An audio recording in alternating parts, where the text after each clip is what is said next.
12.1 परिचय। भारतीय प्रवासी दुनिया भर में व्यापक रूप से फैल गए हैं, दुनिया के हर हिस्से में पहुंच गए हैं। भारतीयों का एंटीपोड्स विशेष रूप से ऑस्ट्रेलिया, न्यूजीलैंड और फिजी में जाने का इतिहास विविध और जटिल है। भारतीय विभिन्न द्वीप समूहों के सुदूर कोनों में भी पाए जा सकते हैं। भारतीय उपमहाद्वीप से प्रवासन विभिन्न मार्गों से होता है और असंख्य श्रृंखलाएं बनाता है। हालांकि भारतीय प्रवासी आज एंटीपोड्स में सबसे बड़ा जातीय अल्पसंख्यक नहीं है, लेकिन इसने इन देशों के सामाजिक ताने-बाने में एक महत्वपूर्ण उपस्थिति स्थापित की है। एंटीपोड्स में भारतीयों के प्रवासन इतिहास में प्रवासन के विभिन्न रूप शामिल हैं, जो 18वीं शताब्दी के मध्य में गिरमिटिया श्रम प्रणाली से लेकर पेशेवर प्रवासन की वर्तमान प्रवृत्ति तक शामिल है। 12.2 ऑस्ट्रेलिया में भारतीय। ऑस्ट्रेलिया एंटीपोड्स में सबसे बड़ा देश है और व्यापक क्षेत्रीय संदर्भ में इसे कभी-कभी ऑस्ट्रेलेशिया भी कहा जाता है। भारत और ऑस्ट्रेलिया हिंद महासागर के तटों को साझा करते हैं, जो समय के साथ लोगों की आवाजाही के लिए एक ऐतिहासिक पुल के रूप में कार्य करते हैं। जबकि कुछ मानवविज्ञानी ऑस्ट्रेलियाई आदिवासियों और भारतीय उपमहाद्वीप के लोगों के बीच प्रागैतिहासिक संबंध का सुझाव देते हैं। भारतीय आप्रवासन के दर्ज उदाहरण ऑस्ट्रेलिया में यूरोपीय निपटान के बाद शुरू हुए। 19वीं शताब्दी में चीनी आप्रवासी ऑस्ट्रेलिया में प्राथमिक एशियाई प्रवासी समूह थे। इसके बाद प्रशांत द्वीप समूह के जनसंख्या समूह थे। भारतीय प्रवासी समुदाय तीसरे स्थान पर रहे। ऑस्ट्रेलिया में भारतीय अप्रवासियों की 3 श्रेणियां हैं। पहली श्रेणी में वे लोग शामिल हैं जो 18वीं सदी के मध्य में गिरमिटिया मजदूर के रूप में आए थे। दूसरी श्रेणी में व्यापारी शामिल है और अंतिम श्रेणी में विभिन्न प्रकार के आप्रवासियों का मिश्रण है। ऑस्ट्रेलिया में भारत में जन्मे कई व्यक्ति ब्रिटिश सैन्य और सिविल सेवा परिवारों के बच्चे थे, लेकिन गुजरात, सिंधी और बंगाली समुदायों के व्यापारियों के साथ-साथ पंजाब के सिख और मुस्लिम भी थे। कुछ ने उत्तरी क्वींसलैंड में उष्णकटिबंधीय मजदूरों के रूप में काम किया, कुछ ने उत्तरी न्यू साउथ वेल्स में चीनी और केले के बागानों में काम किया और कुछ ग्रामीण शहरों में सामान बेचने में लगे रहे। 1857 में ऑस्ट्रेलिया में लगभग 300 भारतीय थे, जो 1871 में बढ़कर 2000, 1880 से 81 में 3000 और 19वीं सदी के अंत तक 4500 हो गए। 1901 के आसपास भारतीय प्रवासी आबादी 5000 से कम थी। 1947 तक लगभग 7468 भारतीय ऑस्ट्रेलिया में मौजूद थे, जिसमें 1950 और 1960 के दशक में लगातार वृद्धि हुई। 1961 में भारतीय जनसंख्या 14,167 और 1971 में 29,212 थी। हालांकि भारतीयों के बीच लिंगानुपात में उल्लेखनीय गिरावट आई, जो 1901 में 389.9 से घटकर 1947 में 180 और 1971 में 107.4 हो गया। ऑस्ट्रेलिया के 1901 के आप्रवासन प्रतिबंध अधिनियम, जिसका उद्देश्य एक सजातीय श्वेत आबादी को बनाए रखना था, ने 20वीं सदी के आरंभ से लेकर मध्य तक पक्षपातपूर्ण आप्रवासन नीतियों को जन्म दिया। यूरोपीय भाषा परीक्षण और श्रुतलेख परीक्षण जैसे उपायों के कारण भारतीयों को बाधाओं का सामना करना पड़ा। इन प्रतिबंधों ने गैरश्वेत आप्रवासियों को प्रभावित किया, जिनमें ब्रिटिश राष्ट्रीयता वाले कुछ व्यक्ति भी शामिल थे। उनमें से एंग्लो इंडियन भी थे जो शुरू में भारत की आज़ादी के बाद ग्रेट ब्रिटेन चले गए थे, लेकिन उन्हें एकीकृत होने में चुनौती मिली, जिससे उन्हें एंटीपोड्स के अधिक स्वागत योग्य वातावरण में जाने के लिए प्रेरित किया गया। 1905 से 1923 के दौरान प्रति वर्ष औसतन केवल 5 भारतीय ऑस्ट्रेलिया में प्रवास करने में सफल रहे। इसके साथ ही भारत से पेशेवर रूप से योग्य व्यक्तियों ने इन देशों में प्रवेश किया, कुछ बस गए और अन्य संयुक्त राज्य अमेरिका या पश्चिमी यूरोपीय देशों में जाकर दोहरे प्रवासी बन गए। संक्षेप में, भारत से एंटीपोड्स में प्रवासन पैटर्न जटिल हो गया, जिसमें अस्थायी और स्थायी दोनों प्रकार के प्रवासन शामिल थे जो समय के साथ तेजी से परस्पर जुड़े हुए थे। इस स्थिति में महत्वपूर्ण परिवर्तन तब हुआ जब 1958 का प्रवासन अधिनियम पारित किया गया। इस कानून ने भारत से बड़ी संख्या में एंग्लो इंडियनों को स्थायी निवास प्रदान किया और कुशल आप्रवासन की नींव रखते हुए कुशल भारतीय व्यक्तियों को ऑस्ट्रेलिया में काम करने की अनुमति दी। बहुसंस्कृतिवाद की नीति और 1975 के नस्लीय भेदभाव अधिनियम की शुरुआत के साथ 1973 में नस्लीय बहिष्करण नीति को अंततः समाप्त कर दिया गया। इन विकासों के बाद ऑस्ट्रेलिया में भारतीयों की उपस्थिति में उल्लेखनीय वृद्धि हुई, जैसा कि नीचे दी गई तालिका में दिखाया गया है। ऑस्ट्रेलिया में भारतीय जनसंख्या का लिंग वितरण असंतुलित था। इसका कारण यह है कि 20वीं शताब्दी के उत्तरार्ध में भी भारतीयों के प्रारंभिक आप्रवासन में मुख्य रूप से पुरुष शामिल थे।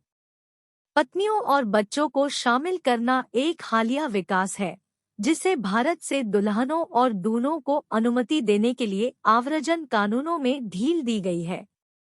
ऑस्ट्रेलिया में सिख आबादी ने इस बदलाव को लाने में महत्वपूर्ण भूमिका निभाई है। ऑस्ट्रेलिया में रहने वाले भारतीयों के बीच लैंगिक जनसांख्यिकी की स्थिति संवेदनशील है।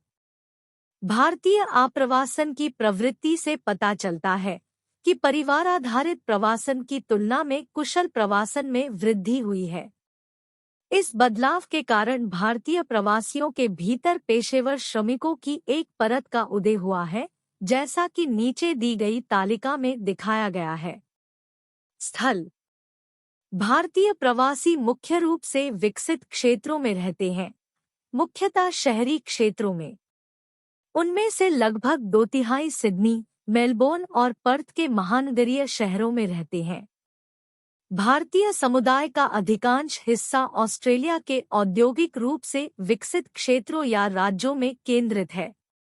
व्यावसायिक प्रोफाइल: पहले चरण में कई भारतीय अप्रवासी कृषि क्षेत्र में चीनी बागानों में मजदूरों के रूप में और विक्टोरिया और क्वींसलैंड के ग्रामीण कस्बों में मोबाइल सेल्समैन के रूप में काम करते थे। अगली पीढ़ी में वे टैक्सी ड्राइवर बन गए, पारंपरिक कॉर्नर स्टोर व्यवसाय, खुदरा और थोक दोनों संचालित किया, ट्रेन गार्ड, रेस्तरां मालिक और औद्योगिक श्रमिकों के रूप में काम किया।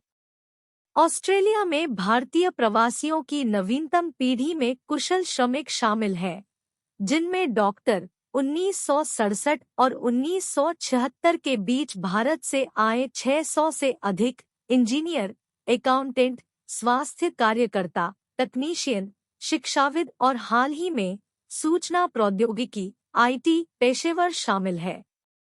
1999 से 2000 में व्यवसाय के लिए ऑस्ट्रेलिया में प्रवेश करने वाले 3,335 भारतीय प्रवासियों में से लगभग 40% IT पेशेवर थे।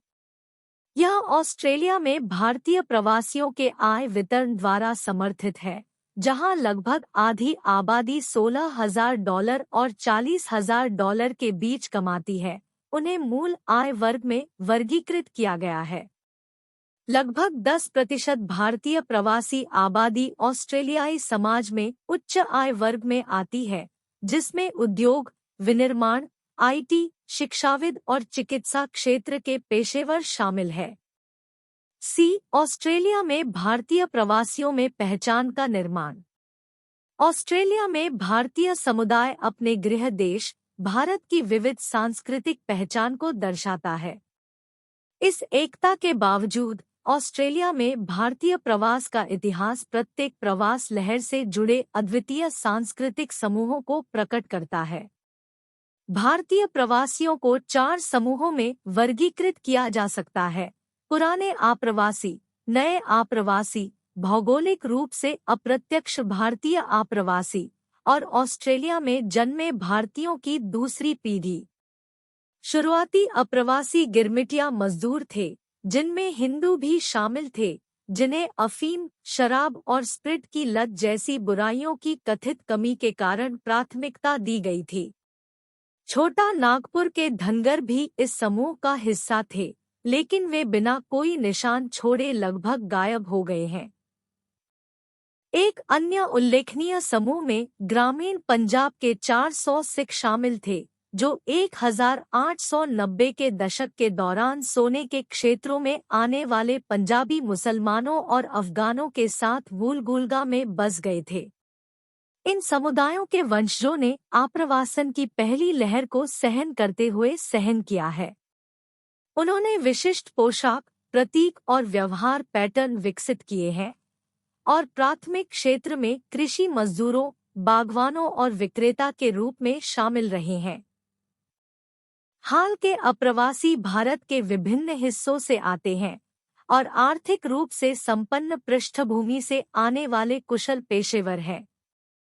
वे श्वेत ऑस्ट्रेलियाई समाज में एकीकृत हो गए हैं, जिससे पुराने अप्रवासियों के साथ एक स्पष्ट विभाजन हो गया है और प्रवासी समुदाय के भीतर 2 अलग-अलग खंड बन गए हैं। एक अन्य समूह में भौगोलिक रूप से अप्रत्यक्ष आप्रवासी शामिल हैं, जिनकी जड़ें भारतीय हैं, लेकिन विभिन्न राष्ट्रीयताएं हैं, जैसे ऑस्ट्रेलिया में इंडोफिजियन और बर्मा, सिंगापुर और श्रीलंका से आए भारतीय। उनकी पहचान का गठन सीधे तौर पर आप्रवासी भारतीयों से भिन्न है, जिससे अन्य श्रेणियों के साथ सामाजिक तनाव पैदा होता है। भारतीय माता-पिता से जन्मी ऑस्ट्रेलियाई लोगों की दूसरी पीढ़ी को अपने मूल राष्ट्र के आधार पर पहचान की पारंपरिक धारणाओं को पहचानने में चुनौतियों का सामना करना पड़ता है। विविध पृष्ठभूमियों के बावजूद आप्रवासन के लिए उनकी सामान्य प्रेरणा उनकी आर्थिक स्थिति में सुधार करना है। मुख्य अंतर जातीय पहचान को संरक्षित करने के उनके दृष्टिकोण में निहित है। पुराने और भौगोलिक रूप से अप्रत्यक्ष आप्रवासी जातीय सीमाओं को बनाए रखते हैं, जबकि नए आप्रवासी और दूसरी पीढ़ी के भारतीय श्वेत ऑस्ट्रेलियाई समाज में घुलने मिलने के लिए अधिक खुले हैं। पुराने आप्रवासी और भौगोलिक रूप से अप्रत्यक्ष आप्रवासी दोनों जातीयता आधारित सीमाओं को बनाए रखने को प्राथमिकता देते हैं, जबकि नए आप्रवासी और दूसरी पीढ़ी के भारतीय श्वेत ऑस्ट्रेलियाई समाज में आत्मसात होने के लिए अधिक इच्छुक हैं। श्वेत ऑस्ट्रेलियाई समाज और भारतीय प्रवासी समुदायों के बीच संबंधों में न केवल शहरी क्षेत्रों में बल्कि उपनगरों में भी धार्मिक पहचान व्यक्त करने का विरोध है, जो मंदिरों या गुरुद्वारों की अनुपस्थिति में स्पष्ट है। आप्रवासियों के विभिन्न समूह कई पहलुओं में ध्यान देने योग्य मतभेद और तनाव प्रदर्शित करते हैं, जिसमें वे कहाँ रहते हैं, अन्य समुदायों के साथ उनकी बातचीत, सामाजिक संबंध और राजनीतिक व्यवहार सभी अलग-अलग पहचान निर्माण में योगदान करते हैं। मूल अप्रवासी मुख्य रूप से कोट्स हार्बर वूलगुलगा के कृषि क्षेत्र में रहते हैं। दूसरी ओर इंडोफिजियन प्रमुख महानगरीय शहरों के आंतरिक शहरी क्षेत्रों में केंद्रित है। हालांकि हाल के आप्रवासी महानगरीय शहरों के विभिन्न हिस्सों में फैले हुए हैं, जो उनकी शिक्षित और समृद्ध स्थिति को दर्शाता है। इन समुदायों के बीच सामाजिक सांस्कृतिक अंतर प्रमुख समूह के भेदभाव से प्रभावित होता है, जिससे पुराने अप्रवासियों के बीच एक एकांत और द्वीपीय जातीय पहचान का निर्माण होता है। इसके विपरीत नए अप्रवासियों का लक्ष्य ऑस्ट्रेलियाई समाज की मुख्यधारा में शामिल होना है। इसके परिणामस्वरूप पहले वाले के बीच समुदाय स्तरीय नेटवर्किंग मजबूत होती है और बाद वाले के बीच कमजोर कनेक्शन होते हैं। नतीजतन मूल अप्रवासियों के बीच समुदाय आधारित सुरक्षा जाल अधिक प्रचलित है, जो कई नए लेकिन अकुशल मजदूरों के लिए रोजगार के अवसर प्रदान करते हैं। फिर भी ये पंक्तियां भोजन की आदतों, सांस्कृतिक उत्सवों और धार्मिक समारोहों में मिश्रित होती है, जिससे रेस्तरां और पूजा स्थलों को बढ़ावा मिलता है, जो साझा संबंधों को बढ़ावा देते हैं। समुदाय का बढ़ा हुआ आर्थिक प्रभाव भोजनालयों, संगीत की दुकानों, जातीय पोशाक में विशेषज्ञता वाले कपड़ों की दुकानों और पूजा स्थलों की वृद्धि में स्पष्ट है। हालांकि यह कथा केवल आंशिक रूप से भारतीय प्रवासी की जटिलताओं को पकड़ती है, क्योंकि क्षेत्रीय अंतर, जातियां और बोली जाने वाली भाषाएं व्यक्तिगत पहचान को आकार देने में योगदान करती है। ऊपर उल्लिखित कारक एक ही समुदाय के भीतर भी समावेशन और बहिष्करण के अलग-अलग दायरे बनाते हैं, जिससे बाहरी पर्यवेक्षकों के लिए एकीकृत संपूर्णता का भ्रम टूट जाता है। विभिन्न क्षेत्र और भाषा आधारित पहचान, जैसे गुजराती, पंजाबी, कन्नड़, सिख, बंगाली और मराठी संघ पनपते हैं। ऑस्ट्रेलियाई रेडियो कार्यक्रम प्रसारित करता है और सैटेलाइट टीवी चैनल इनमें से कई भाषाओं में सामग्री प्रसारित करते हैं। इंडिया लिंक, देसी स्टाइल, इंडिया टाइम्स और इंडिया पोस्ट जैसी अंग्रेजी भाषा की पत्रिकाओं के बावजूद क्षेत्रीय भाषाएं और संस्कृतियां कायम है। हिंदी विभिन्न आप्रवासी पीढ़ियों के बीच एक भाषाई बंधन के रूप में कार्य करती है। विशिष्ट क्षेत्रीय व्यंजन और सामान्य भारतीय व्यंजन पेश करने वाले विशेष रेस्तरां न केवल मेलबर्न और सिडनी जैसे प्रमुख शहरों में, बल्कि विक्टोरिया और क्वींसलैंड के छोटे शहरों में भी उभरे हैं। जबकि पुराने आप्रवासियों के बीच जाति एक मजबूत पहचान चिह्नक बनी हुई है, नए आगमन, जो पेशेवर योग्यता और व्यावसायिक दक्षता द्वारा अधिक परिभाषित है, स्थिति निर्धारक के रूप में जाति पर कम जोर देते हैं। इंडोफिजियन अपने स्वयं के सांस्कृतिक मानदंडों और पहचान सीमाओं के साथ एक अलग समूह बनाते हैं। वे कभी-कभी भारतीय संस्कृति से जुड़ते हैं और कभी-कभी स्पष्ट मतभेद दिखाते हैं। 2000 में फेडरेशन इंडियन ऑस्ट्रेलियन एसोसिएशन की स्थापना की गई और उनके साथ Fiji Indian social and cultural association of Australia मौजूद है। इसके अतिरिक्त फिजी भारतीयों के लिए एक अंतर्राष्ट्रीय कांग्रेस और एक फिजी फुटबॉल टीम भी है। नए भारतीय आप्रवासियों के विपरीत, इंडोफिजियन खोई हुई भाषा कौशल के कारण क्षेत्रीय भाषाओं से अपनी पहचान नहीं बनाते हैं। वे एक अलग धर्म का भी पालन करते हैं, अक्सर धार्मिक संबंधों को पुनर्जीवित करते हैं, खासकर भगवान की सभाओं के साथ। धार्मिक स्थान, विशेष रूप से मंदिर, संस्थागत स्तर पर इंडोफिजियन लोगों को एक साथ बांधने में महत्वपूर्ण भूमिका निभाते हैं। जाति व्यवस्था ने इंडोफिजियाई लोगों के खिलाफ भेदभाव को जन्म दिया है, जिनके पूर्वज मूल रूप से निचली जातियों से थे। इन चुनौतियों के बावजूद वे भारत के बजाय फिजी को अपनी मातृभूमि मानते हैं और अन्य इंडोफिजीवासियों के साथ घुलना मिलना पसंद करते हैं, चाहे उनका धर्म कुछ भी हो। बॉलीवुड आप्रवासियों की विभिन्न लहरों के बीच एक आम कड़ी के रूप में कार्य करता है। भारतीय पर्यटक कार्यालय और हमारा टीवी के सहयोग से उत्तर प्रदेश सरकार की डिस्कवर योर इंडियन रूट्स कार्यक्रम जैसी पहल का उद्देश्य समुदायों को करीब लाना है। यहाँ तक कि क्रिकेट भी दोनों समूहों के बीच एक बंधन के रूप में उभर रहा है। सामाजिक एकीकरण एक जटिल मुद्दा है, खासकर जब भेदभाव की ऐतिहासिक जड़ें मौजूद हों।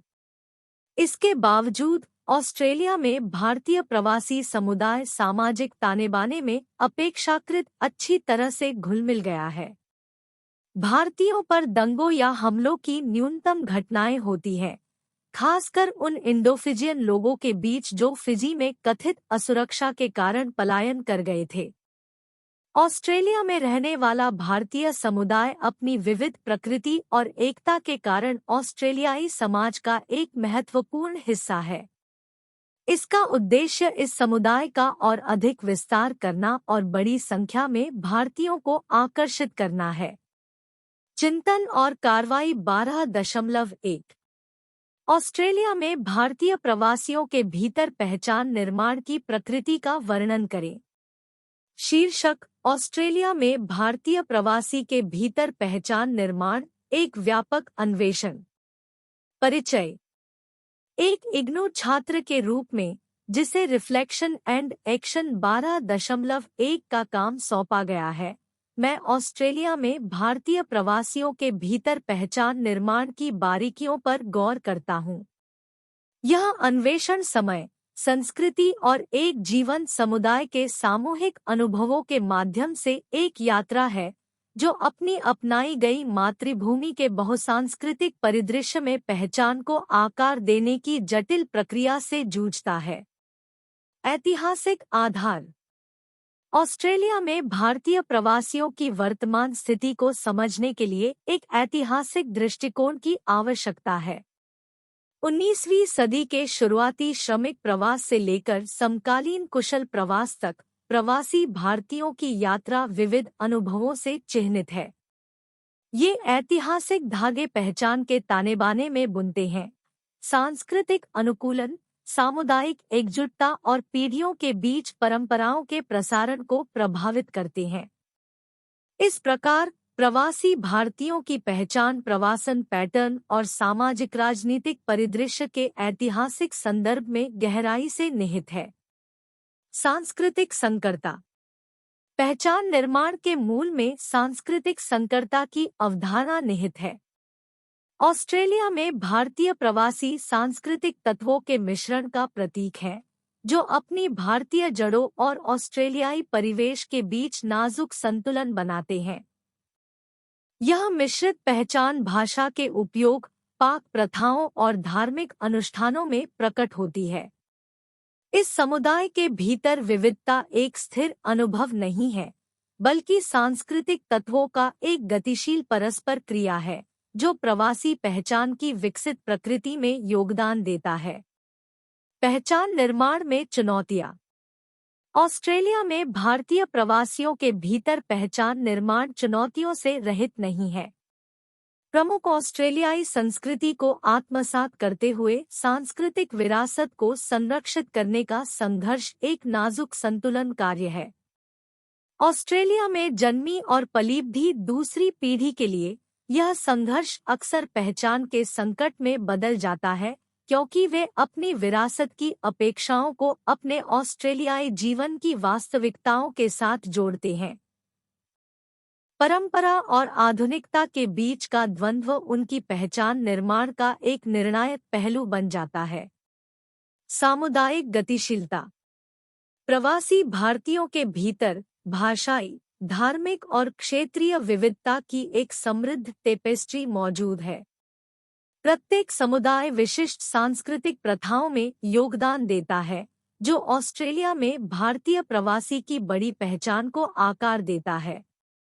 इन समुदायों के बीच बातचीत और सहयोग सामूहिक पहचान को परिभाषित करने, विविधता के बीच एकता की भावना को बढ़ावा देने में अभिन्न अंग बन जाते हैं। इस प्रकार प्रवासी एक सजातीय इकाई नहीं है, बल्कि एक साथ बुने गए सांस्कृतिक धागों की एक पच्चीकारी है। पीढ़ीगत बदलाव। पहचान निर्माण पीढ़ीगत बदलावों से प्रभावित एक गतिशील प्रक्रिया है। पहली पीढ़ी मुख्य रूप से अप्रवासी संस्कृति संस्करण और एकीकरण से जूझती है, अक्सर अपनी भारतीय विरासत से मजबूत संबंध रखती है। इसके विपरीत ऑस्ट्रेलिया में जन्मी और पली भी दूसरी और बाद की पीढ़ियों को अलग तरह की चुनौतियों का सामना करना पड़ता है। एक दोहरी पहचान को ध्यान में रखते हुए, जिसमें उनकी भारतीय जड़ें और ऑस्ट्रेलियाई पालन पोषण दोनों शामिल हैं, वे ऑस्ट्रेलिया में भारतीय प्रवासियों की विकसित होती कहानी में योगदान करते हैं। शिक्षा की भूमिका। प्रवासी भारतीयों के भीतर पहचान निर्माण में शिक्षा एक महत्वपूर्ण कारक के रूप में उभरती है। इग्नू जैसे संस्थान शैक्षिक संसाधन प्रदान करने में महत्वपूर्ण भूमिका निभाते हैं, जो व्यक्तियों को उनकी सांस्कृतिक विरासत से जोड़ते हैं। औपचारिक शिक्षा और सांस्कृतिक प्रसारण के बीच परस्पर क्रिया प्रवासी व्यक्तियों के बीच गर्व और अपनेपन की भावना को बढ़ावा देने में सहायक बन जाती है। शिक्षा एक पुल के रूप में कार्य करती है, जो पीढ़ियों तक सांस्कृतिक बारीकियों को समझने और संरक्षित करने की सुविधा प्रदान करती है। मीडिया और प्रतिनिधित्व। मीडिया, मुख्यधारा और जातीय दोनों, ऑस्ट्रेलिया में भारतीय प्रवासियों की धारणाओं को महत्वपूर्ण रूप से आकार देते हैं। सकारात्मक प्रतिनिधित्व पहचान और समुदाय की भावना को मजबूत करते हैं, जबकि नकारात्मक चित्रण रूढ़िवादिता और सांस्कृतिक गलतफहमियों में योगदान कर सकते हैं। मीडिया परिदृश्य का विश्लेषण करने से यह जानकारी मिलती है कि प्रवासी भारतीयों को कैसे देखा जाता है और बदले में प्रवासी भारतीयों के भीतर के व्यक्ति स्वयं को कैसे समझते हैं। पहचान निर्माण की चल रही कहानी में मीडिया प्रतिनिधित्व एक शक्तिशाली प्रभाव बन जाता है। निष्कर्षतः ऑस्ट्रेलिया में भारतीय प्रवासियों के भीतर पहचान निर्माण की खोज एक व्यापक यात्रा है, जिसमें ऐतिहासिक विरासत, सांस्कृतिक संकरता, चुनौतियां, सामुदायिक गतिशीलता, पीढ़ीगत बदलाव और शिक्षा और मीडिया की भूमिका शामिल है। एक इग्नू छात्र के रूप में यह प्रतिबिंब प्रवासी पहचान की गतिशील प्रकृति और इसके गठन में योगदान देने वाले कारकों की जटिल परस्पर क्रिया को रेखांकित करता है। इस अन्वेषण के माध्यम से एक गहरी समझ उभरती है, जो ऑस्ट्रेलिया में भारतीय प्रवासियों के भीतर विविध और विकसित अनुभवों के लिए सहानुभूति और प्रशंसा को बढ़ावा देती है। यह ऑस्ट्रेलिया के बहुसांस्कृतिक परिदृश्य में जीवंत योगदान देते हुए पहचान की जटिलताओं को सुलझाने वाले समुदाय के लचीलेपन का एक प्रमाण है। न्यूजीलैंड में 12.3 भारतीय। न्यूजीलैंड दो मुख्य द्वीपों, उत्तरी द्वीप और दक्षिणी द्वीप, साथ ही आसपास के महासागरों में कई छोटे द्वीपों से बना है। न्यूजीलैंड में भारतीयों की उपस्थिति पहली बार 1810 में देखी गई थी। गैर पोलिनेशियन आगंतुक, जिनमें गोवा से लश्कर के रूप में जाने जाने वाले 2 भारतीय नाविक भी शामिल थे, 1814 में कम्बरलैंड जहाज पर सवार होकर कुक आइलैंड्स पहुंचे। ऑस्ट्रेलिया के समान न्यूजीलैंड ने भारतीय आप्रवासन की 3 लहरों का अनुभव किया है। इनमें 1810 से 1900 तक गिरमिटिया मजदूरी का चरण, 20वीं सदी के पूर्वार्ध में एक अंतरिम अवधि और 20वीं सदी के उत्तरार्ध से लेकर वर्तमान तक शामिल है। एंटीपोर्स में गिरमिटिया मजदूरों का पहला दर्ज प्रवास 1840 में न्यूजीलैंड में हुआ था। 1840 के दशक में गिरमिटिया मजदूर बागानों में काम करते थे और 1896 तक न्यूजीलैंड में केवल 46 भारतीय थे, जो फेरीवाले और घरेलू कामगार जैसे व्यवसायों में लगे हुए थे। न्यूजीलैंड ने 1880 में ही गैर ब्रिटिश या गैरश्वेत आप्रवासियों पर प्रतिबंध लागू कर दिया था।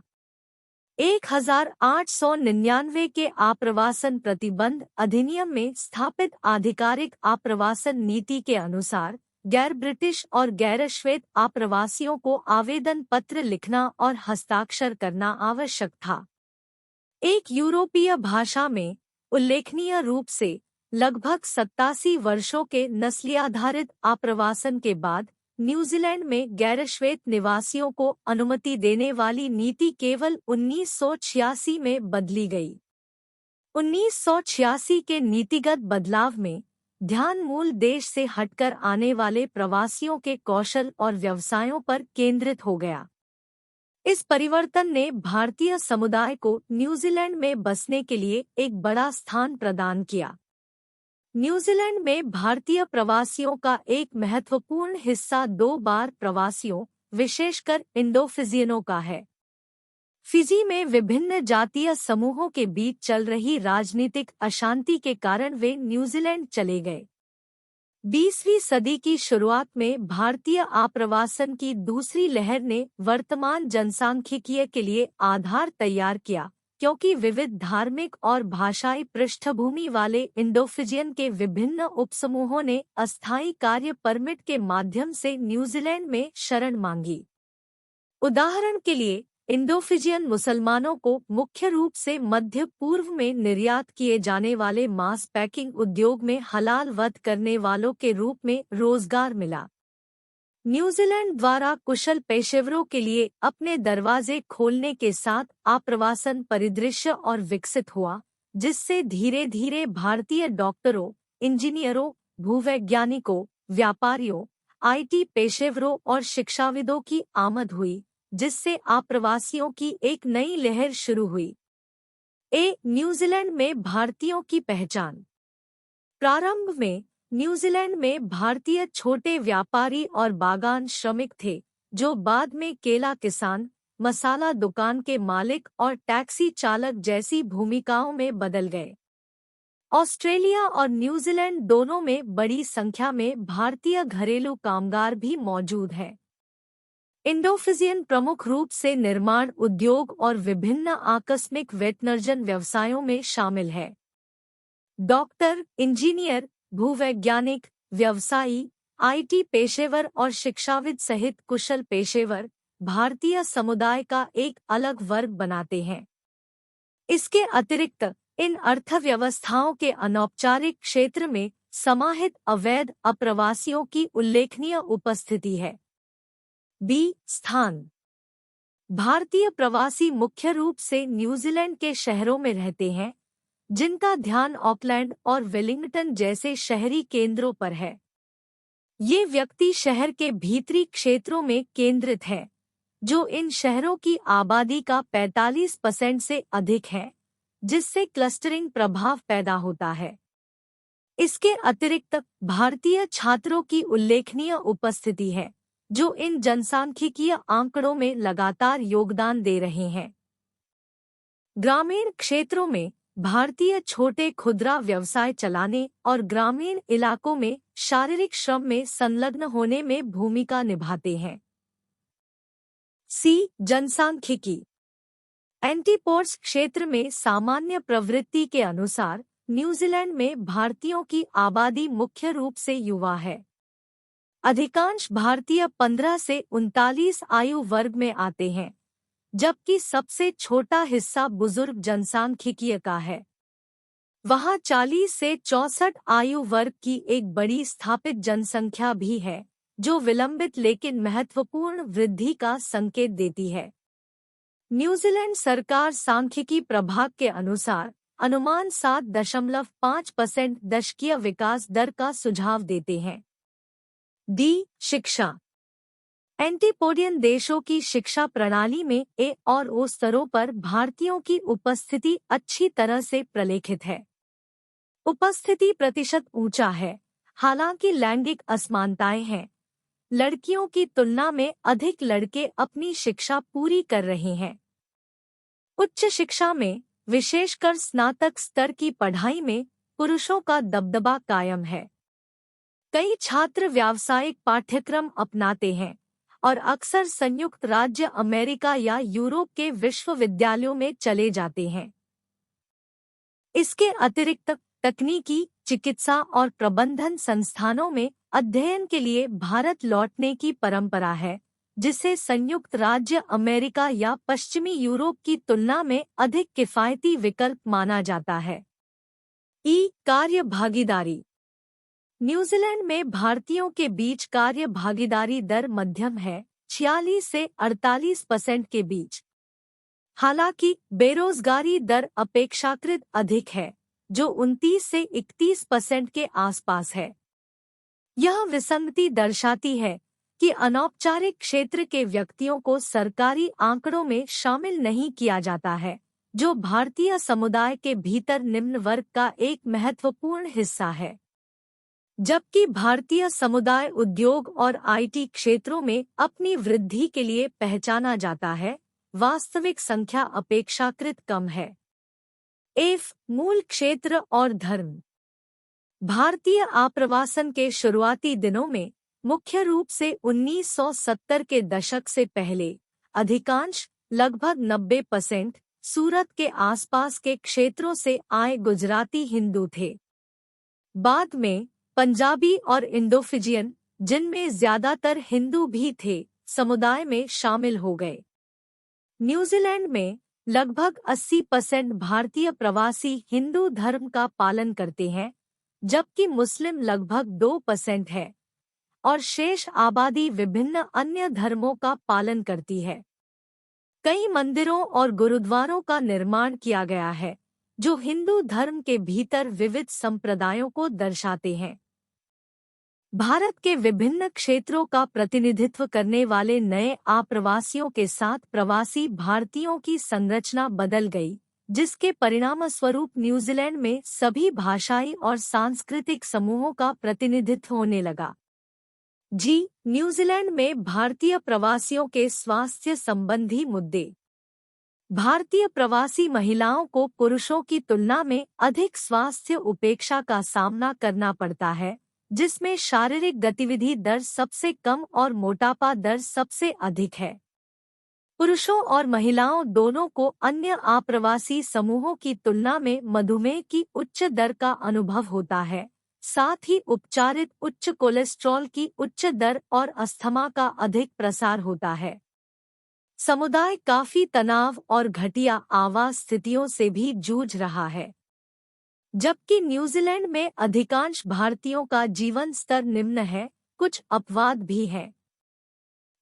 न्यूजीलैंड में भारतीय प्रवासियों के भीतर पहचान निर्माण। आप्रवासन की प्रारंभिक लहर भारतीयों को गिरमिटिया मजदूरों और घरेलू कामगारों के रूप में न्यूजीलैंड के समाज में ले आई। उन्हें श्वेत और अन्य प्रवासी समुदायों से भेदभाव और शोषण का सामना करना पड़ा, जिससे एक द्वेषपूर्ण और अंतर्मुखी मानसिकता पैदा हुई। चुनौतियों के बावजूद उन्होंने भारतीय सामाजिक रीतिरिवाजों और मानदंडों को बनाए रखने का प्रयास किया। जाति ने विशेष रूप से गुजराती और पंजाबी समुदायों में विवाह प्रथाओं को प्रभावित करते हुए एक महत्वपूर्ण भूमिका निभाई और कायम रही। अंतर्जातीय या सामुदायिक विवाह, साथ ही मेजबान समुदाय या अन्य प्रवासी समुदायों के साथ अंतर्विवाह दुर्लभ थे। इसने एक मजबूत सामाजिक नेटवर्क तैयार किया जिसने एक ही समुदाय के कई लोगों के लिए रोजगार का समर्थन किया, विशेष रूप से बेरोजगारों और अल्प बेरोजगारों के लिए। प्रवासी भारतीयों में नए अप्रवासी एक मजबूत सामाजिक बंधन के रूप में जाति से नहीं बंधे रहते हैं। वे पेशेवर क्षेत्रों में अधिक शामिल हैं, जहां क्षेत्रीय मूल और भाषा जाति और धार्मिक मतभेदों को पार करते हुए मजबूत संबंध बनाते हैं। इसका मतलब यह नहीं है कि वे अपने शहर या प्रांत में धार्मिक त्योहारों और सांस्कृतिक कार्यक्रमों में भाग नहीं लेते हैं। बात सिर्फ इतनी है कि जाति अब उतनी प्रभावी नहीं रही। ये आप्रवासी श्वेत मध्यम और उच्च मध्यम वर्ग के समान ही कमाते हैं, मेजबान समाज में आसानी से घुल-मिल जाते हैं। कुशल पेशेवर आप्रवासन व्यक्तिगत सांस्कृतिक और धार्मिक मानदंडों पर कायम रहते हुए मुख्यधारा के साथ विलय करके सामुदायिक विशिष्टता बनाए रखता है। न्यूजीलैंड में मूल अप्रवासियों के घर पैदा हुई दूसरी पीढ़ी को चुनौतियों का सामना करना पड़ता है। वे अपने माता-पिता की बहिष्कृत पहचान प्रथाओं से संबंधित नहीं हो सकते हैं, न ही वे मुख्यधारा के समाज से भेदभाव के आदी हैं। वे मुख्यधारा के समाज का हिस्सा है, लेकिन अपने पहनावे और भोजन की प्राथमिकताओं के माध्यम से विशिष्ट सांस्कृतिक पहचान बनाए रखते हैं। भारत से सीधे प्रवास करने वाले भारतीयों और फिजी से भारत फिजीवासियों के बीच कुछ तनाव मौजूद है। हालांकि हिंदी फिल्म उद्योग एक आम बंधन के रूप में कार्य करता है।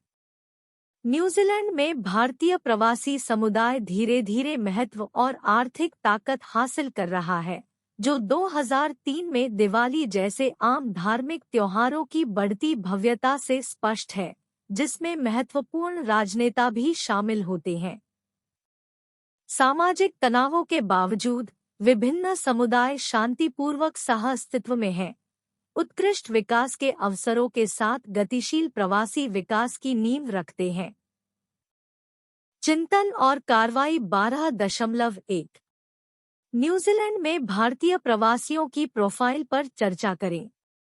इग्नू में एक छात्र के रूप में मैं आलोचनात्मक सोच और विश्लेषणात्मक कौशल को बढ़ावा देने में प्रतिबिंब और कार्रवाई असाइनमेंट के महत्व को समझता हूँ। रिफ्लेक्शन एंड एक्शन 12.1 के जवाब में, जो न्यूजीलैंड में भारतीय प्रवासियों की प्रोफाइल पर चर्चा करने पर केंद्रित है। परिचय। न्यूजीलैंड में भारतीय प्रवासी देश को परिभाषित करने वाली सांस्कृतिक विविधता की समृद्ध टेपेस्ट्री के प्रमाण के रूप में खड़े हैं। इन वर्षों में यह समुदाय विकसित और विकसित हुआ है, जिसने न्यूजीलैंड के आर्थिक, सामाजिक और सांस्कृतिक परिदृश्य पर एक अमिट छाप छोड़ी है। इस प्रवासी की बहुमुखी प्रकृति को समझने के लिए इसकी ऐतिहासिक जड़ों और प्रवास के गतिशील पैटर्न की गहराई से जांच करने की आवश्यकता है, जिसने इसकी पहचान को आकार दिया है। ऐतिहासिक पृष्ठभूमि। न्यूजीलैंड में भारतीयों की उपस्थिति की जड़ें 19वीं शताब्दी के उत्तरार्ध में खोजी जा सकती हैं। यह अवधि महत्वपूर्ण वैश्विक प्रवासन द्वारा चिह्नित थी। प्रारंभिक लहर में सिख लोग महत्वपूर्ण बुनियादी ढांचे, विशेष रूप से न्यूजीलैंड रेलवे के निर्माण में भाग लेने के लिए न्यूजीलैंड पहुंचे। आर्थिक अवसरों से प्रेरित इन अग्रदूतों ने प्रवासन की बाद की लहरों के लिए मार्ग प्रशस्त किया। 20वीं सदी में भारतीय प्रवासन में धीरे धीरे वृद्धि देखी गई, जिसने और अधिक विविध स्वरूप धारण कर लिया। भारत के विभिन्न क्षेत्रों के पेशेवरों, छात्रों और परिवारों ने खुद को न्यूजीलैंड द्वारा पेश किए गए अवसरों और संभावनाओं की ओर आकर्षित पाया। यह विविधता भारतीय प्रवासियों की एक परिभाषित विशेषता बन गई, जो समुदाय के भीतर भाषाओं, धर्मों और सांस्कृतिक प्रथाओं की समृद्धि को प्रदर्शित करती है। जनसांख्यिकीय प्रोफाइल। न्यूजीलैंड में भारतीय प्रवासी जातीयताओं, भाषाओं और धार्मिक संबद्धताओं का मिश्रण है। जबकि एक बड़ी संख्या की जड़ें पंजाब में हैं, जो ऐतिहासिक प्रवासन पैटर्न को दर्शाती है, समुदाय तेजी से विषम होता जा रहा है। विभिन्न भारतीय राज्यों, भाषाई पृष्ठभूमियों और धार्मिक मान्यताओं का प्रतिनिधित्व करते हुए यह प्रवासी भारत के बहुलवादी समाज के सार को समाहित करता है।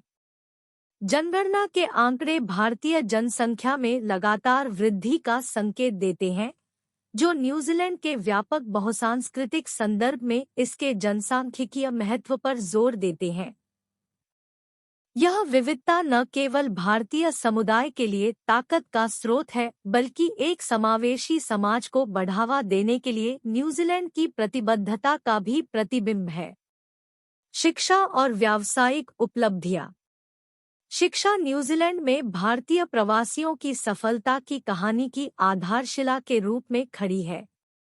श्रम केंद्रित परियोजनाओं में शामिल प्रारंभिक सिख प्रवासियों से लेकर भारतीय छात्रों के समकालीन प्रवाह तक, शिक्षा समुदाय की ऊर्ध्वगामी गतिशीलता के पीछे एक प्रेरक शक्ति रही है। भारतीय पेशेवरों ने विभिन्न क्षेत्रों में उत्कृष्ट प्रदर्शन किया है और देश की शैक्षणिक, वैज्ञानिक और तकनीकी प्रगति में महत्वपूर्ण योगदान दिया है। विशेष रूप से भारतीय छात्र समुदाय न्यूजीलैंड की शिक्षा प्रणाली का एक अभिन्न अंग बन गया है। उच्च शिक्षा की खोज सीमाओं से परे जाकर ज्ञान और विचारों के वैश्विक आदान प्रदान को बढ़ावा देती है। भारतीय छात्र न केवल बहुसांस्कृतिक शिक्षण वातावरण में योगदान करते हैं, बल्कि दोनों देशों के बीच संबंध जोड़ने वाले स्थायी संबंध भी स्थापित करते हैं। सांस्कृतिक एकीकरण। न्यूजीलैंड में भारतीय प्रवासियों के लिए सांस्कृतिक एकीकरण एक गतिशील और पारस्परिक प्रक्रिया रही है। अपनी भारतीय विरासत को संरक्षित और मनाते हुए समुदाय के सदस्य व्यापक कीवी संस्कृति में सक्रिय रूप से भाग लेते हैं और योगदान देते हैं। दिवाली और होली जैसे त्योहार जातीय सीमाओं को पार कर गए हैं और पूरे देश में मनाए जाने वाले पसंदीदा कार्यक्रम बन गए हैं। सामुदायिक संगठन सांस्कृतिक जागरूकता और एकीकरण को बढ़ावा देने में महत्वपूर्ण भूमिका निभाते हैं। ये संगठन सांस्कृतिक कार्यक्रम, भाषा कक्षाएं और पहल आयोजित करते हैं जो अंतर सांस्कृतिक समझ को बढ़ावा देते हैं। स्थानीय लोकाचार को अपनाते हुए अपनी सांस्कृतिक जड़ों को बनाए रखने की भारतीय समुदाय की प्रतिबद्धता न्यूजीलैंड में विविध संस्कृतियों के सामंजस्यपूर्ण सहअस्तित्व का उदाहरण है। चुनौतियों का सामना। न्यूजीलैंड में भारतीय प्रवासियों की यात्रा चुनौतियों से रहित नहीं रही है। नस्लवाद और भेदभाव के मामले सामने आए हैं, जो व्यापक सामाजिक मुद्दों को दर्शाते हैं। हालांकि समुदाय ने इन चुनौतियों से निपटने के लिए व्यापक समाज के साथ सक्रिय रूप से जुड़कर लचीलेपन का प्रदर्शन किया है।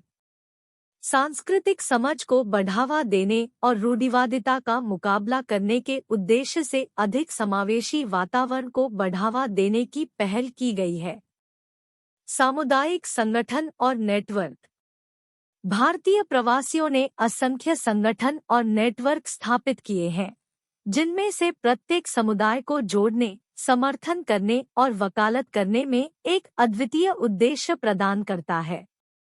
इन संगठनों में सांस्कृतिक और धार्मिक समूहों से लेकर पेशेवर संघ और सामाजिक क्लब तक शामिल है। इन नेटवर्कों के माध्यम से प्रवासी न केवल अपने सदस्यों के लिए एक सहायता प्रणाली प्रदान करते हैं, बल्कि व्यापक न्यूजीलैंड समाज के साथ सांस्कृतिक आदान प्रदान के लिए एक पुल भी बनते हैं। सरकारी नीतियां और पहल। विविध और समावेशी समाज के महत्व को पहचानते हुए न्यूजीलैंड सरकार ने भारतीय प्रवासी और अन्य जातीय समुदायों की जरूरतों को पूरा करने के लिए नीतियों और पहलों को लागू किया है। भेदभाव विरोधी कानून, समान अवसर के उपाय और बहुसांस्कृतिक नीतियों का उद्देश्य एक ऐसा वातावरण बनाना है जहां हर व्यक्ति अपनी सांस्कृतिक पृष्ठभूमि की परवाह किए बिना पनप सके और देश की प्रगति में योगदान दे सके। आर्थिक योगदान। न्यूजीलैंड में भारतीय प्रवासियों का आर्थिक योगदान बहुआयामी और प्रभावशाली है। भारतीय स्वामित्व वाले व्यवसायों ने न केवल उद्यमशीलता परिदृश्य को बढ़ाया है, बल्कि रोजगार सृजन और आर्थिक विकास में भी महत्वपूर्ण भूमिका निभाई है।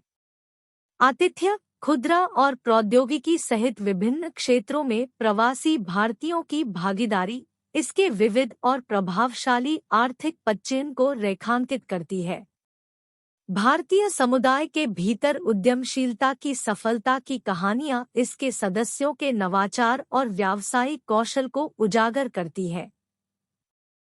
छोटे उद्यमों से लेकर बड़े निगमों तक ये उद्यम न केवल भारतीय प्रवासियों की समृद्धि में बल्कि न्यूजीलैंड की व्यापक आर्थिक समृद्धि में भी योगदान देते हैं। निष्कर्ष। निष्कर्षतः न्यूजीलैंड में भारतीय प्रवासी एक गतिशील और विकासशील समुदाय है, जिसने देश की सांस्कृतिक संरचना को आकार देने में महत्वपूर्ण भूमिका निभाई है, इसके आर्थिक और सामाजिक विकास में महत्वपूर्ण योगदान दिया है। 19वीं सदी के शुरुआती मजदूरों से लेकर समकालीन पेशेवरों और छात्रों तक प्रवासी भारतीयों की यात्रा लचीलेपन, अनुकूलन क्षमता और उत्कृष्टता की खोज का प्रमाण है। जैसा कि न्यूजीलैंड अपनी बहुसांस्कृतिक पहचान को अपनाना जारी रखता है, भारतीय प्रवासी विविध समुदायों के समृद्ध प्रभाव का एक चमकदार उदाहरण के रूप में खड़ा है। समुदाय के सामने आने वाली चुनौतियों का दृढ़ संकल्प के साथ मुकाबला किया गया है, जिससे एकता और सहयोग की भावना को बढ़ावा मिला है। आगे बढ़ते हुए भारतीय प्रवासियों, न्यूजीलैंड सरकार और व्यापक समाज के बीच चल रही बातचीत चुनौतियों का समाधान करने, समझ को बढ़ावा देने और इस जीवंत समुदाय की निरंतर सफलता और एकीकरण सुनिश्चित करने में महत्वपूर्ण होगी। 12.4 फिजी में भारतीय 1811 में फिजी और भारतीयों के बीच संबंध तब शुरू हुए जब अचौला नाम का एक भारतीय नाविक हंटर जहाज छोड़कर फिजी पहुंचा। सोलोमन द्वीप पर जाने से पहले वह 2 साल तक वहां रहे, जहां उन्होंने अपना शेष जीवन बिताया। अचौला को दक्षिण सागर में बसने वाले पहले भारतीयों में से एक माना जाता है। हालांकि इस प्रारंभिक बातचीत का विवरण ऐतिहासिक अभिलेखों में सीमित है, लेकिन इसके प्रभाव को विभिन्न तरीकों से अनुभव किया गया है। अचौला के कई वंशज दक्षिण सागर द्वीपों में पाए जा सकते हैं, जो फिजी और पड़ोसी क्षेत्रों में भारतीय प्रवासियों के बसने के शुरुआती चरणों को चिन्हित करते हैं। 1879 में गिरमिटिया मजदूरों के आगमन ने फिजी को इस कार्यबल से परिचित कराया। इन मजदूरों ने 1879 और 1916 के बीच लगभग 60,537 भारतीयों ने ऑस्ट्रेलियाई दिग्गज कोलोनियल शुगर रिफाइनिंग कंपनी के लिए कपास और चीनी के बागानों में मेहनत की। उनका अनुभव शोषण, हिंसा, मृत्यु और आत्महत्या से खराब था। अनुबंध के लिए 5 साल के काम की आवश्यकता थी, जो उन लोगों के लिए फिजी में 10 साल के बाद भारत वापस आने के लिए मुफ्त यात्रा की पेशकश करता था, जिन्होंने वहां रहना चुना, जिनमें से लगभग 60% ने ऐसा किया। औपनिवेशिक चीनी रिफाइनिंग कंपनी ने चीनी उत्पादन, रोपण से लेकर रिफाइनिंग तक और गिरमिटिया मजदूरों पर नियंत्रण रखा। जो लोग बचे रहे उन्हें गन्ने की खेती के लिए मूल फिजियनों से जमीन पट्टे पर लेने के लिए प्रोत्साहित किया गया। कच्चे माल के स्रोतों में विविधता लाने के लिए कंपनी का यह कदम अनुकूल था। इसने भारतीय मजदूरों और मूल फिजीवासियों के बीच तनाव की नींव रखी। 1920 से 1936 तक मुक्त प्रवासी के रूप में जाने जाने वाले स्वतंत्र श्रमिकों और व्यापारियों के रूप में बसने वाले नाविकों ने इस क्षेत्र में विस्तार किया। इसके साथ ही गिरमिटिया श्रम प्रणाली की प्रगति के कारण स्वैच्छिक भारतीय आप्रवासन में वृद्धि देखी गई। व्यवसायियों, पूर्व मजदूरों और नाविकों से व्यापारी बने लोगों के पास कई लाइसेंस थे, जिनमें कपड़े और सूती सामान के व्यापार में गुजरातियों का वर्चस्व था। पंजाबी परिवहन, साहूकारी और सुरक्षा सेवाओं में लगे हुए हैं।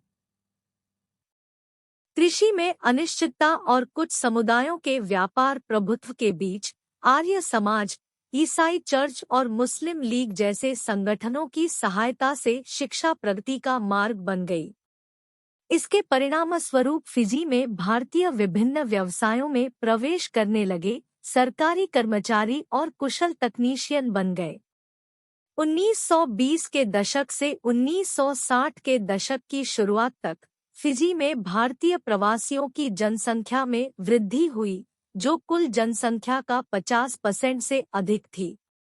हालांकि उन्हें तीव्र भेदभाव का सामना करना पड़ा, जिससे कुछ लोगों को अधिक सुरक्षित रहने की व्यवस्था की तलाश करनी पड़ी।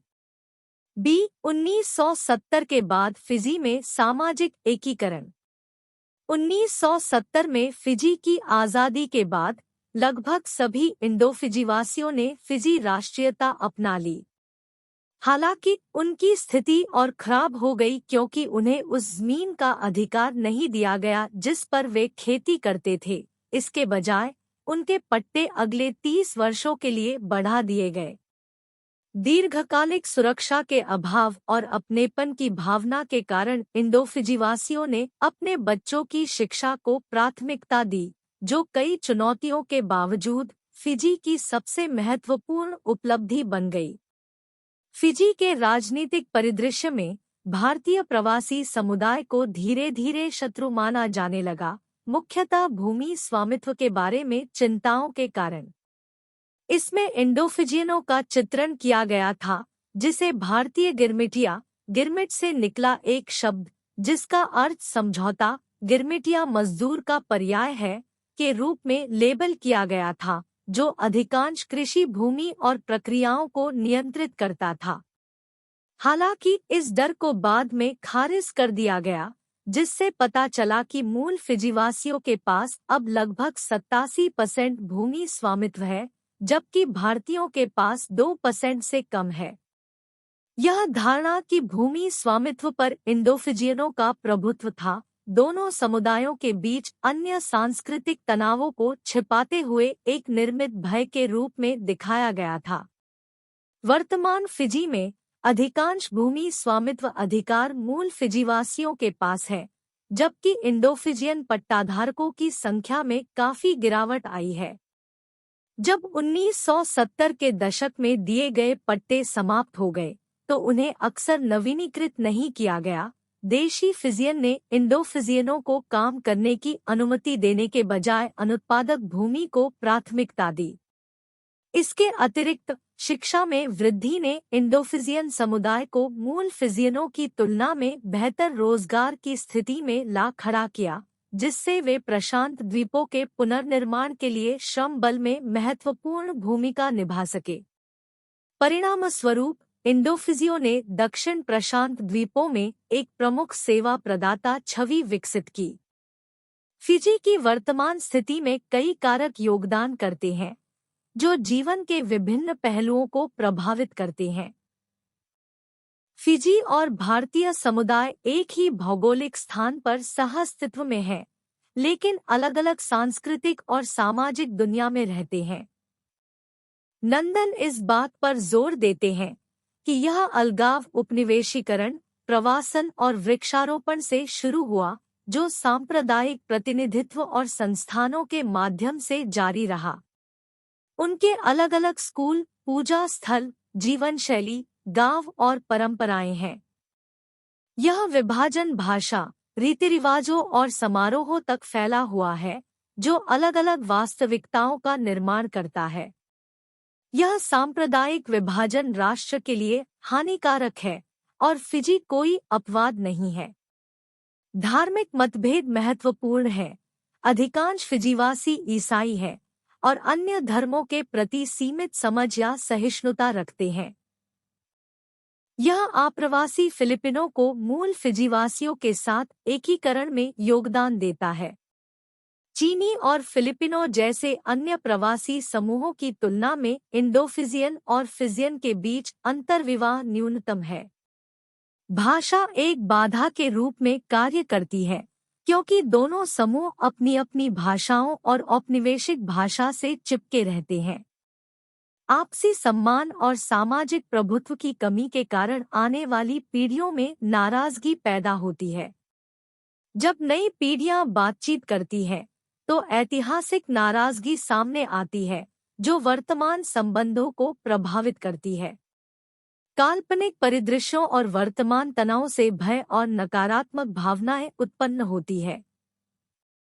पहनावे, खानपान की आदतों, समारोहों और आवास परिक्षेत्रों में अंतर विभाजन को और मजबूत करता है। मूल फिजियन समाज नस्ल और रक्त को विरासत और पहचान की मुख्य रेखा के रूप में महत्व देता है, जबकि इंडोफिजियन समुदाय मूल स्थान को प्राथमिकता देता है। ये मतभेद फिजी के मूल निवासियों के बीच असुरक्षा की झूठी भावना पैदा करते हैं, जिससे फिजी में भेदभाव और असमान नस्ल संबंधों को बढ़ावा मिलता है। फिजी में रहने वाले इंडोफिजियन लोग फिजी को अपनी मातृभूमि के रूप में देखते हैं, भले ही कई लोग यहाँ से चले गए हों। उनका आध्यात्मिक संबंध मजबूत रहता है और वे भारत को अपना मूल घर नहीं मानते हैं। यह उनके लिए एक कठिन स्थिति है, लेकिन जो लोग फिजी में प्रवासी हैं, वे देश के विकास में महत्वपूर्ण योगदान देते हैं। उम्मीद है कि उनकी क्षमता को पूरी तरह पहचाना जाएगा ताकि वे पहले जैसी सफलता हासिल कर सकें। 12.5 निष्कर्ष। एंटीपोड्स, ऑस्ट्रेलिया, न्यूजीलैंड और फिजी में भारतीय प्रवासी दूरदराज के क्षेत्रों सहित विभिन्न द्वीप समूहों में फैले हुए हैं। भारतीय उपमहाद्वीप से एंटीपोड्स तक प्रवासन की विविध धाराएं, मार्ग और किस्में हैं। भारतीय प्रवासियों ने मेजबान देशों के सामाजिक तानेबाने में खुद को स्थापित किया है, हालांकि वे एक प्रमुख जातीय अल्पसंख्यक नहीं हैं। इन देशों में प्रवासी भारतीयों की पृष्ठभूमि अलग-अलग है। 18वीं सदी के मध्य की गिरमिटिया श्रम प्रणाली से लेकर समकालीन पेशेवर प्रवासन तक। शीर्षक, चिंतन और कार्रवाई 12.3 फिजी में भारतीय प्रवासी चुनौतियों से निपटना, पहचान बनाए रखना और समावेशन को बढ़ावा देना। परिचय। इग्नू के एक मेहनती छात्र के रूप में, जिसे फिजी में भारतीय प्रवासियों की स्थिति की खोज और उस पर विचार करने का काम सौंपा गया है, मैं खुद को इतिहास, संस्कृति और समकालीन गतिशीलता की समृद्ध टेपेस्ट्री में डूबा हुआ पाता हूँ। फिजी में भारतीयों की उपस्थिति की जड़ें 19वीं शताब्दी में गहराई से जुड़ी हुई हैं। यह वह अवधि थी जो गिरमिटिया मजदूरों द्वारा चिन्हित थी और उस समय की आर्थिक अनिवार्यताओं के साथ ब्रिटिश औपनिवेशिक हितों का अंतर्संबंध था। इस प्रतिबिंब का उद्देश्य ऐतिहासिक संदर्भ, उभरती सांस्कृतिक पहचान, चुनौतियों का सामना करना और फिजी में भारतीय प्रवासियों द्वारा प्रदर्शित लचीलेपन को उजागर करना है। ऐतिहासिक संदर्भ। फिजी में भारतीय प्रवासियों की सूक्ष्म स्थिति को समझने के लिए इसकी ऐतिहासिक उत्पत्ति की खोज अत्यावश्यक है। 19वीं सदी में ब्रिटिश औपनिवेशिक शासकों द्वारा भारत से फिजी में गिरमिटिया मजदूरों के प्रवासन ने सामाजिक-आर्थिक कारकों की एक जटिल परस्पर क्रिया के लिए मंच तैयार किया। बेहतर संभावनाओं की तलाश में मजदूरों ने खुद को फिजी में गन्ने के बागानों में पाया और एक अद्वितीय सांस्कृतिक समामेलन की नींव रखी, जो आने वाली पीढ़ियों के भाग्य को आकार देगा। यह प्रवासन केवल आर्थिक अनिवार्यताओं का परिणाम नहीं था, यह एक गहन मानवीय अनुभव था, जो मातृभूमि से अलगाव, नए वातावरण में ढलने की चुनौतियों और विदेशी भूमि में एक नई पहचान बनाने से चिह्नित था। इसलिए ऐतिहासिक संदर्भ केवल घटनाओं का विवरण नहीं है, बल्कि एक आख्यान है जो एक परिवर्तनकारी यात्रा पर निकले समुदाय के लचीलेपन, संघर्ष और आकांक्षाओं को समाहित करता है। सांस्कृतिक संलयन और पहचान। दशकों से इन गिरमिटिया मजदूरों के वंशजों ने सांस्कृतिक संलयन का एक जटिल जाल बुना है। फिजी में भारतीय प्रवासी अपनी भारतीय विरासत के तत्वों, भाषा, धर्म और पारंपरिक प्रथाओं को बनाए रखने में कामयाब रहे हैं, साथ ही साथ फिजी की सांस्कृतिक बारीकियों को भी अपनाया है। इस संश्लेषण ने एक विशिष्ट फिजी भारतीय पहचान को जन्म दिया है, जो चुनौतीपूर्ण परिस्थितियों का सामना करने में समुदाय की अनुकूलन क्षमता और लचीलेपन का प्रमाण है। यह सांस्कृतिक संलयन केवल परंपराओं का सतही मिश्रण नहीं है, यह एक गतिशील प्रक्रिया है जिसमें बातचीत, अनुकूलन और पूरी तरह से कुछ नया बनाना शामिल है। फिजी भारतीय पहचान इसकी भारतीय जड़ों का पतला संस्करण नहीं है, यह एक अनूठी अभिव्यक्ति है जो विविध सांस्कृतिक तत्वों के संश्लेषण को दर्शाती है, जो पारंपरिक सीमाओं से परे अपनेपन की भावना पैदा करती है। भारतीय प्रवासियों के सामने चुनौतियां। हालांकि यह यात्रा चुनौतियों से रहित नहीं रही। राजनीतिक अस्थिरता और जातीय तनाव के दौर, विशेष रूप से 20वीं सदी के अंत में फिजी को हिला देने वाले तख्तापलट की गूंज भारतीय समुदाय के भीतर रही है। परिणामी अनिश्चितताओं और व्यवधानों ने सामाजिक राजनीतिक परिदृश्य पर एक अमिट छाप छोड़ी है, जिसने फिजी भारतीय संबंधों की गतिशीलता को प्रभावित किया है। ये चुनौतियां, चाहे राजनीतिक हो या सामाजिक आर्थिक, अलग-थलग घटनाएं नहीं हैं, बल्कि फिजी भारतीय अनुभव के तानेबाने में बुने हुए धागे हैं। वे एक बहुसांस्कृतिक समाज में पहचान की जटिलता को रेखांकित करते हैं, और सह-अस्तित्व की प्रकृति, आपसी समझ और समावेशी कथाओं के निर्माण के बारे में प्रासंगिक सवाल उठाते हैं। आर्थिक रूप से फिजी की अर्थव्यवस्था में पर्याप्त योगदान के बावजूद भारतीय प्रवासियों के भीतर असमानताएं बनी हुई है। सामाजिक आर्थिक असमानताओं ने फिजी समाज के भीतर उनकी क्षमता के पूर्ण कार्यान्वयन में बाधाएं उत्पन्न की है, जिससे ऐसी संरचनाओं की आलोचनात्मक जांच हो रही है जो ऐसी असमानताओं को कायम रखती है। भारतीय प्रवासियों के सामने आने वाली आर्थिक चुनौतियां न केवल व्यक्तिगत संघर्षों का प्रतिबिंब है, बल्कि प्रणालीगत मुद्दों का भी संकेत है, जिन्हें व्यापक सामुदायिक विकास के लिए संबोधित करने की आवश्यकता है।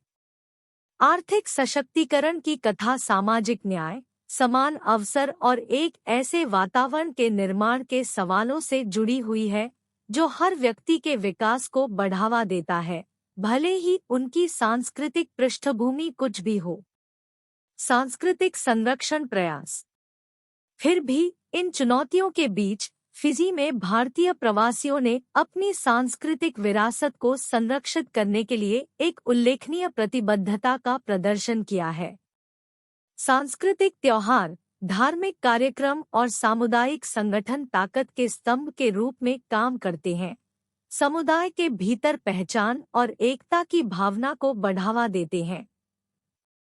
ये पहल न केवल सांस्कृतिक संरक्षण के साधन के रूप में कार्य करती है, बल्कि फिजी के भीतर बहुसंस्कृतिवाद की व्यापक कथा में भी योगदान देती है। सांस्कृतिक संरक्षण के प्रयास भारतीय समुदाय की आंतरिक गतिशीलता से परे हैं।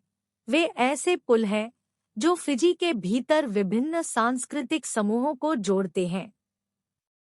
त्योहार साझा उत्सव के अवसर बन जाते हैं, धार्मिक आयोजन अंतर्धार्मिक संवाद के लिए मंच के रूप में कार्य करते हैं और सामुदायिक संगठन सहयोग और समझ के लिए स्थान बन जाते हैं। शिक्षा और सशक्तिकरण। एक कर्तव्यनिष्ठ छात्र के रूप में फिजी में भारतीय प्रवासियों को सशक्त बनाने में शिक्षा की भूमिका का पता लगाना मेरा कर्तव्य है। औपचारिक और अनौपचारिक दोनों तरह के शैक्षणिक संस्थान परिवर्तन की धुरी के रूप में उभरे हैं, जो युवा पीढ़ी को बहुसांस्कृतिक समाज की जटिलताओं से निपटने के लिए आवश्यक कौशल और ज्ञान से लैस कर रहे हैं। शिक्षा और कौशल विकास को बढ़ावा देने के उद्देश्य से की गई पहल केवल शैक्षणिक गतिविधियां नहीं है, वे भारतीय समुदाय के भीतर सामाजिक आर्थिक उत्थान के उत्प्रेरक है।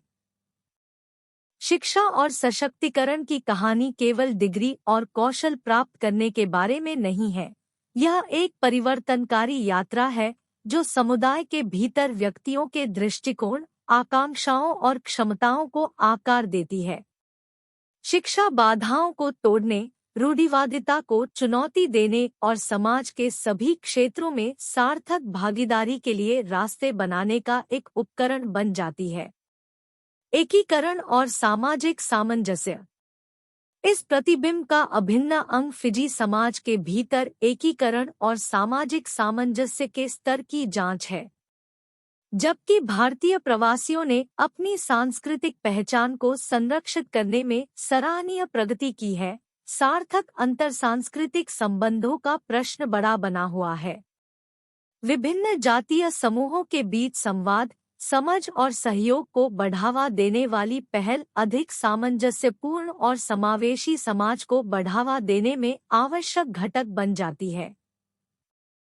एकीकरण आत्मसातकरण का पर्याय नहीं है, यह ऐसे स्थान बनाने के बारे में है जहां विविध सांस्कृतिक पहचानें सहअस्तित्व में रह सकें, बातचीत कर सके और एक दूसरे को समृद्ध कर सके।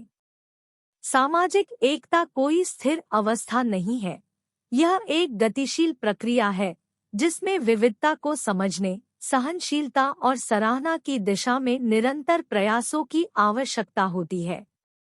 निष्कर्ष। निष्कर्षतः फिजी में भारतीय प्रवासियों की स्थिति पर चिंतन मात्र ऐतिहासिक विश्लेषण से परे है। यह एक गतिशील और बहुआयामी कथा को उजागर करता है जो अपने अतीत से आकार लेने वाले लेकिन सक्रिय रूप से अपने भविष्य को प्रभावित करने वाले समुदाय की लचीलापन और अनुकूलनशीलता की बात करता है। इग्नू के एक छात्र के रूप में यह प्रतिबिंब फिजी में भारतीय प्रवासियों के अनुभवों को आकार देने में शिक्षा, सामुदायिक पहल और व्यापक सामाजिक संदर्भ की भूमिका पर गहन विचार करने के लिए प्रेरित करता है।